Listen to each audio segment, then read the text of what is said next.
Welcome to my YouTube channel. In a faraway land, there lived two brothers, Obi and Ike.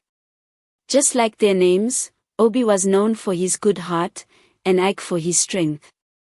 However, Ike was a nuisance to the villagers. Oftentimes, he would go around with his group, bringing terror to everyone. The villagers finally became sick and tired of losing their properties to them, so they reported to their king. "You must do something. They take a huge part of our profit every day, leaving us with very little to take care of our families," their spokesman said. After the meeting, the king, Ego, thought for several weeks about a solution to stop Ike and his group. He knew that there was no need to order their arrest because how many of them could he arrest? The group was growing rapidly and was even stronger than the village warriors. Finally, he thought of some possible solutions. He gathered his chiefs and presented two options to them. "We can get help from the neighboring village and take them down, which might probably not work, or we could give them a lot of gold from our village reserve in exchange for the promise of peace and security in the village." The chiefs thought deeply about the king's suggestions and voted to enrich them because it came with the condition of protection for the villagers. About a week later, a messenger went to Ike's house and said to him, "The king wants to enrich you with plenty of gold in exchange for peace and your protection. He has also invited you and your group for a private banquet." But Ike thought it was a trap to end his life, so he said to his group, "Nobody should attend. We will not leave there alive." Obi overheard them talking and became very interested in the king's offer, so he waited for the group to leave before approaching Ike. "My brother, I think you should go. The king wants to change your life." But Ike shunned his younger brother away, saying, "Young man, do you want the king to kill me? If something happens to me, who will be there for you? And Ugoma, will I abandon her too?" Ugoma was Obi's 2-year-old daughter, whom he had gotten from a love affair he had in the past. But unfortunately, her mother passed away during labor. It was for Ugoma's sake that Obi asked Ike to consider the offer. He knew his brother would help them out if he became rich.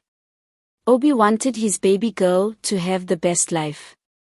All night, Obi's mind was on the king's offer, so the next day he went to his brother again, but this time with a plan. "Let me go and represent you and the group at the king's palace. My heart tells me that it is safe to go. When I return with the gold, I only ask for a small portion for Ugoma and myself." "Obi. Ike said, laughing, "You will not come out of that trap. Why are you being stubborn? Count me out of this madness." Ike responded, but Obi challenged him, saying, I will go to the king's palace and successfully bring the gold back home." Ike looked at Obi with so much doubt, then shook his head and said, "Small boy, Mr. Gold, you can keep all the gold when you return with it," he said, mocking Obi. He was sure Obi would not dare to go to the king's palace, but he was wrong. On the day of the private banquet, Obi waited for Ike to go on his morning market raids. Once he was sure he had gone, he took his daughter to a friendly neighbor.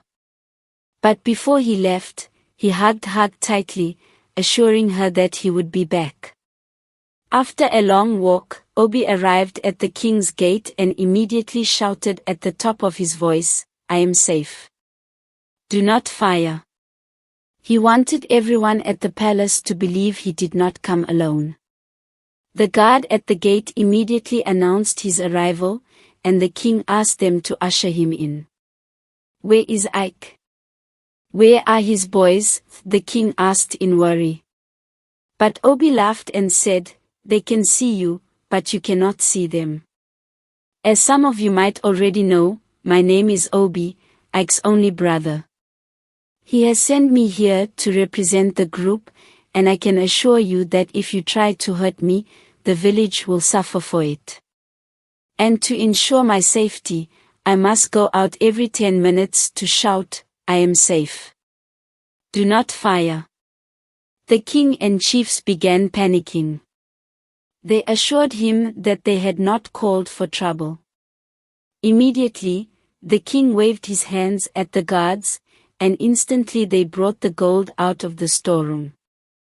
After that, talks of peace began. Obi diligently noted everything the king said to tell Ike. Every 10 minutes, he was allowed to go out and shout, "I am safe. Do not fire." After the private banquet, the gold was loaded in a wheelbarrow, and Obi, with the help of the guards, began wheeling it out of the palace. As they went, he started shouting again, but this time he changed his words, "I am leaving. Take your positions." When the guards got close to his home, he asked them to leave because he was required to walk in by himself. Obi took the gold into his compound, and just in front of the house was Ike, who was surprised to see Obi with a barrow and a huge cloth covering it. "My brother, we have done it. We are going to be rich," Obi said, dancing in joy. Ike uncovered it and was shocked to see a huge pile of gold.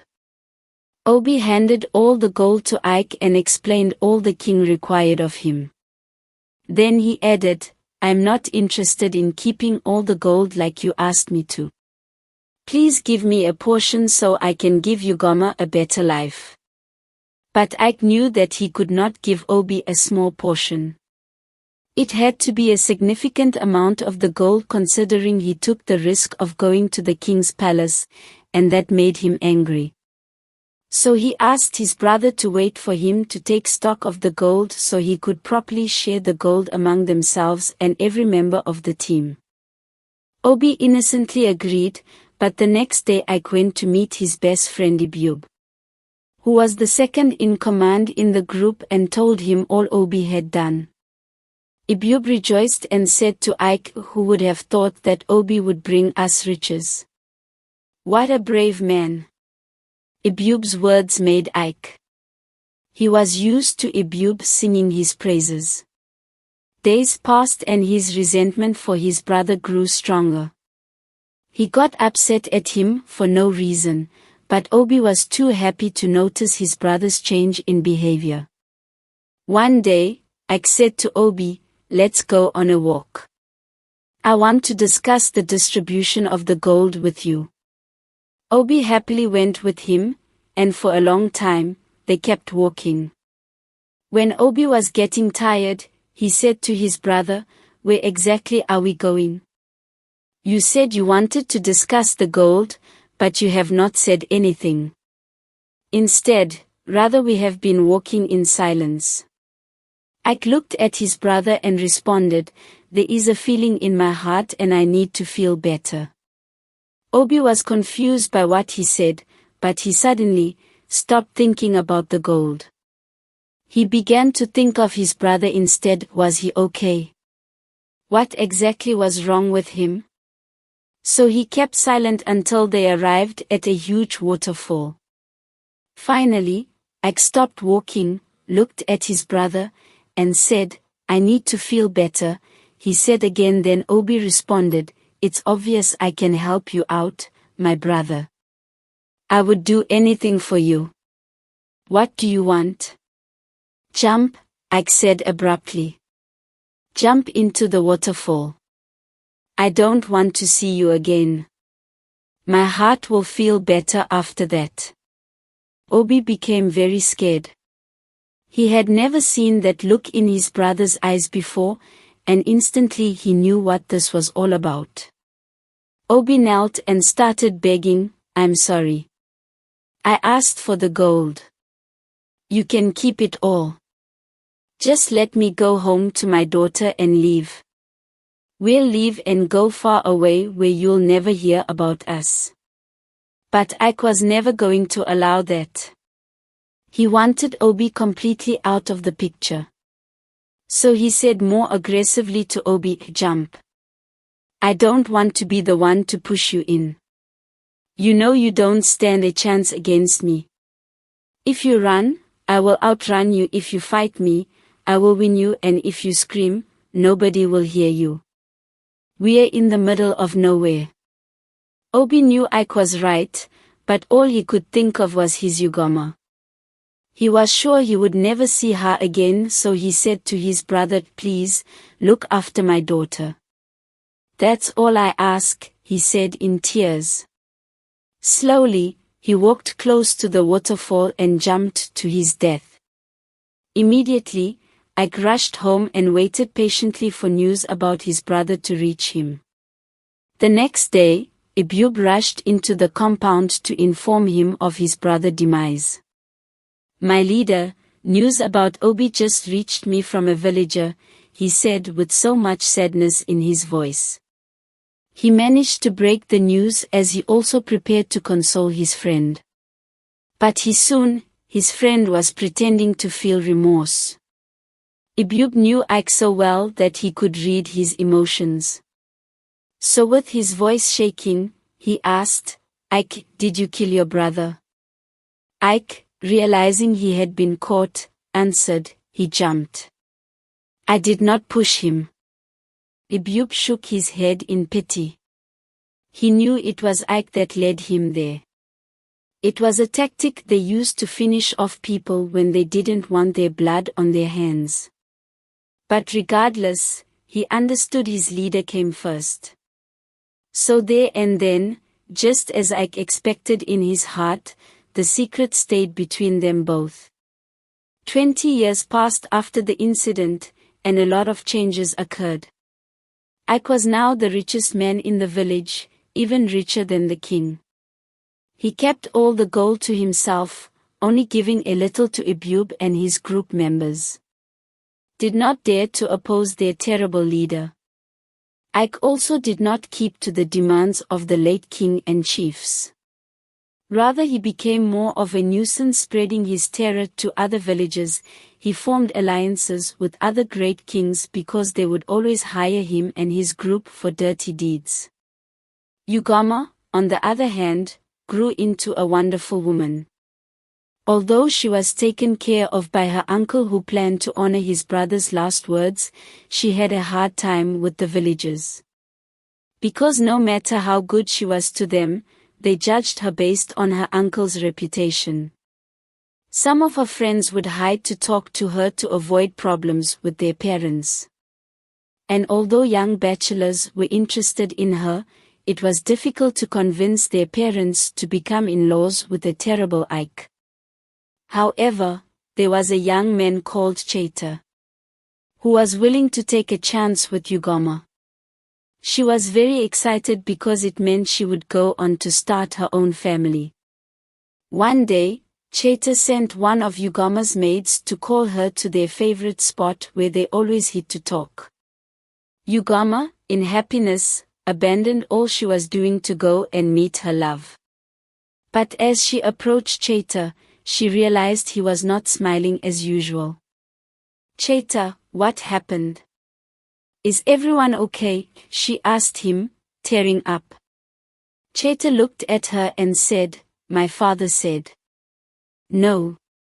Ugoma, I have tried to convince him, but he threatened to disown me."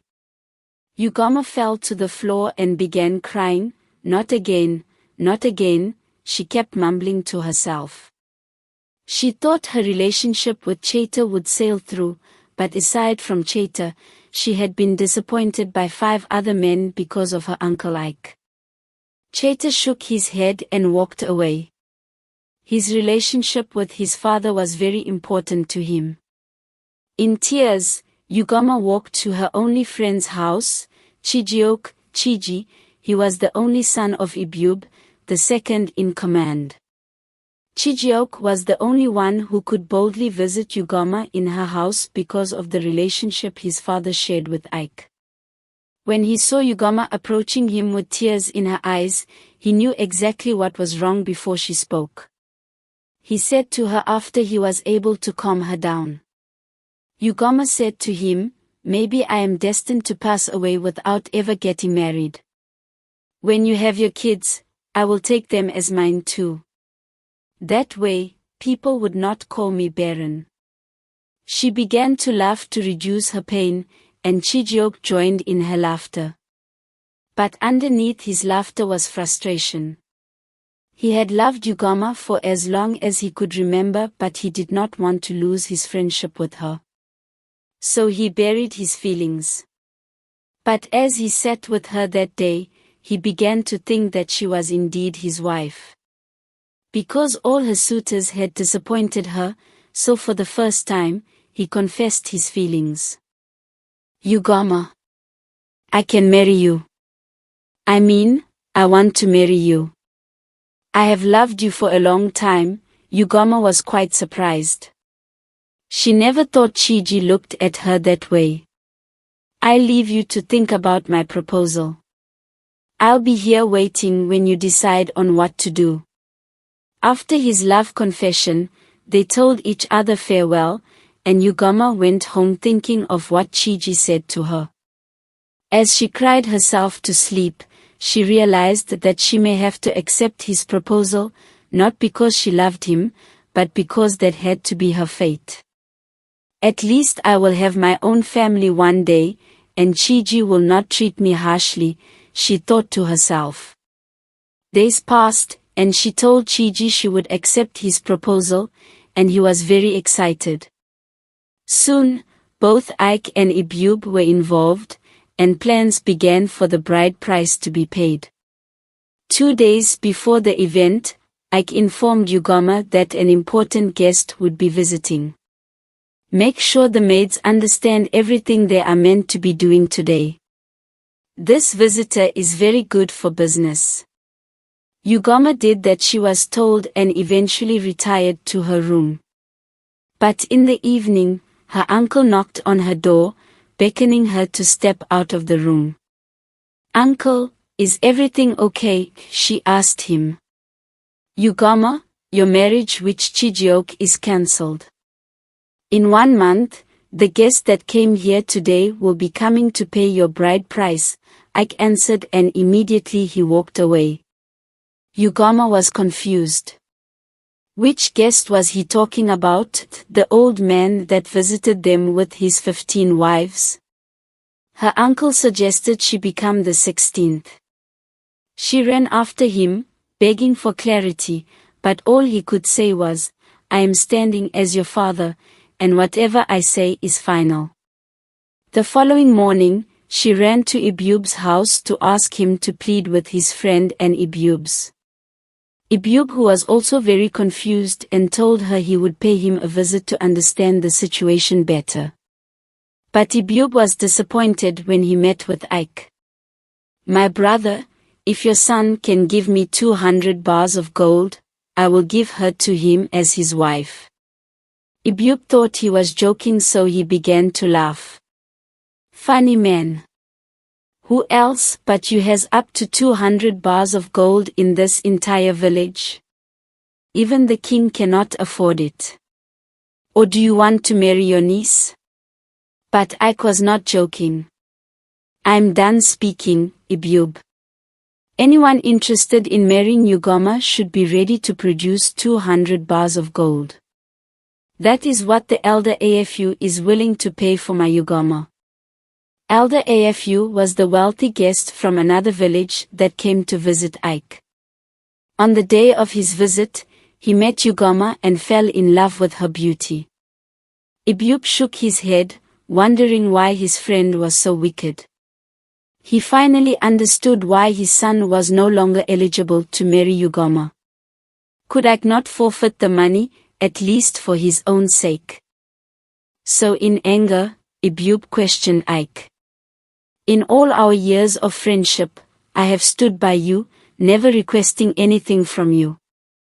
Even when you gave me a tiny portion of the gold, I never complained. When you had killed your brother, I hid it from the world, but I ask you for one thing today, and you refuse me. When Ibube was done speaking, he stormed out in anger. He was finally tired of his friend and wanted nothing more to do with him. But unfortunately for them, Ugoma was eavesdropping on their conversation.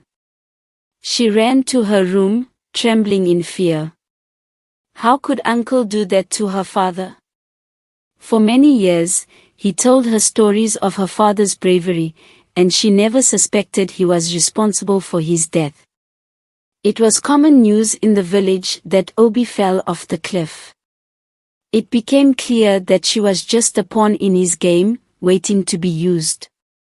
How could he even think of her becoming a 16th wife because of money? At that point, all she could think of was how to make him pay. She thought for some days, and an idea came into her mind. Just like her father boldly went to the king years ago, she decided to do the same. But she went disguised as an old woman for fear of being seen. Ugoma was given a private audience with the king, and she stated her case, telling him all he needed to know. If you want to take down my uncle, I will help you. And at the end of it all, you will have access to his gold, which will add more riches to this kingdom. The king was delighted that he could finally rule his kingdom in peace. So, carefully, they put their plan in motion. One night, Ugoma put herbs in the evening meal she cooked. The plan was for them to eat and fall asleep. While they slept, the king and his warriors came and slaughtered them. But before they arrived, while Ike was fast asleep, Ugoma went to his treasure room and took some bars of gold out of the thousands that lay there. She believed it was what her father deserved from his brave adventure to the king's palace. Then she ran as fast as she could out of the village, just in case the villagers decided to take her life too. After all, they did not like her. As she sailed away in a boat at night, she thought of her dear friend Chijioke, wondering how he would take the news of her sudden disappearance. But she knew she could not tell him her plans, considering his father was involved. She just had to be content with starting a new life far away from her old troubles. When the rest of the group heard of Ike's demise, some fled into the thick bushes in fear, while the remaining surrendered and got locked up awaiting trial from the king. Peace was restored to the village. Can two walk together, except they be agreed? For partnerships to occur successfully, there has to be agreement in purpose and values. But I've realized a lot of people neglect values, which is wrong because values are like the foundation of purpose. It is usually from a person's values that you know if they can actually achieve a set goal. Now imagine the king and his chiefs assuming that Iki and his group could work towards the purpose of peace when they were very evil people at heart. Or Obi, thinking his brother would do right by him just because they were brothers. Entering partnerships with evil people is like partnering with the devil, you will get burnt. Finally, I apologize for my absence. Thank you for watching this story today. If you liked it, please like and share with your loved ones and comment on what you have learned. Some of the comments here make me really emotional. I appreciate you all. Till next time, bye.